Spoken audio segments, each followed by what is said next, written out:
I was very blessed in the first 15 years of my career, and I had, at the time, what felt like a fairly steady rise up through the ranks of the advertising industry.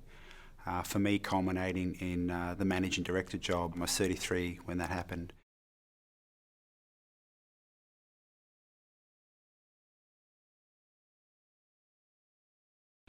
And for me, that was a dream. I couldn't even say that's a dream come true, because when I was starting out in the business, I never had an expectation that that was something that was even available to me.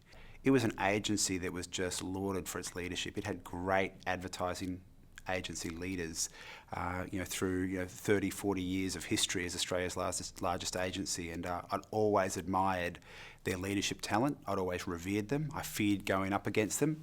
So I remember the last thing my boss said to me as I was walking out the door to go and meet with this client to try and get them signed. He said to me, "Tim, whatever the fuck you do not come back without this client signed, sealed and delivered." And I remember just taking into this very important meeting just such an immense sense of dread.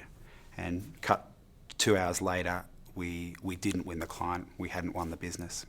I'd always had one of those careers where I was always one of those fast-track people. I was always promoted fairly quickly up through the ranks. People always had me labelled as somebody who was going to go on and lead the organisation, lead businesses one day. And so to suddenly to be struggling in that environment, it really was quite confronting. And to be honest with you, I started to struggle with the fact that I was struggling. It made it really difficult to kind of get my head around. Because it was very at odds with this self-image I had, this idea I had of myself as this fast-track guy, the golden boy in the organisation, the kid who could do no wrong.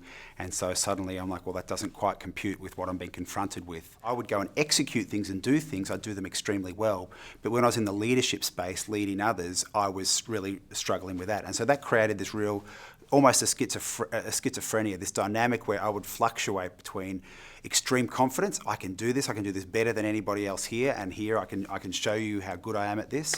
I would fluctuate between that and then just incredible self-doubt. I'd go from a high degree of confidence to having no confidence at all. And so in truth, that was my inner turmoil, this kind of the ego and the doubt all kind of feeling like they were fighting each other. It's fair to say through this time, I was really struggling with the impact that my bosses, my direct senior superiors, were having on me and the turmoil that was creating for me. And I think a natural extension of that over time was for me to say, well, if that's the impact they're having on me, what's the impact I'm having on those that report to me and those around me? In its simplest form, I think I was put on this earth to make a contribution, and to make a contribution to the people and the organisations I deal with every day. And I want every interaction I have with those people to be positive. And that for me has become a very motivating way to kind of orient myself and give myself a more purposeful sense of what I'm doing every day. We set up this thing called Earth Hour, which in the first instance encouraged about 2.5 million Sydney-siders to turn off their lights for an hour, and including the Opera House, the Sydney Harbour Bridge, as a symbolic statement about the importance and the role that every individual can play, and in terms of contributing to the solution for global warming. So that was a very important kind of direct extension of that, and that's gone on to develop a life and a power of its own. Where, I think in the last year, Earth Hour was touched about 1.5 billion people on the planet. It's now been exported to over 60 countries, and again that started with my team, with a few clients, a few like-minded people in our little office in North Sydney, and kind of grew to have real kind of global meaning and global impact. And I think that's a direct extension of the intentions that I talked about earlier. One of the things that taught me, that kind of, that real sense of a burning platform, that the world around me was on fire and I needed to drive change. I mean, that's a very dreadful place to kind of be. One of the things I learned through that process is I don't want to go through that process again. I learned through that process that it is much more exciting to run towards something than away from something.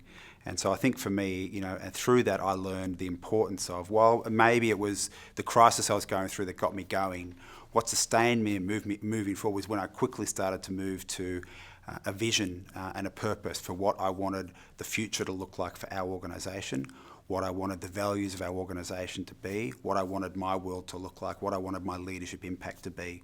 So very quickly I moved to having a view of an ideal state, and that for me was much more exciting, motivating, empowering than this idea that I've got to change because I'm scared.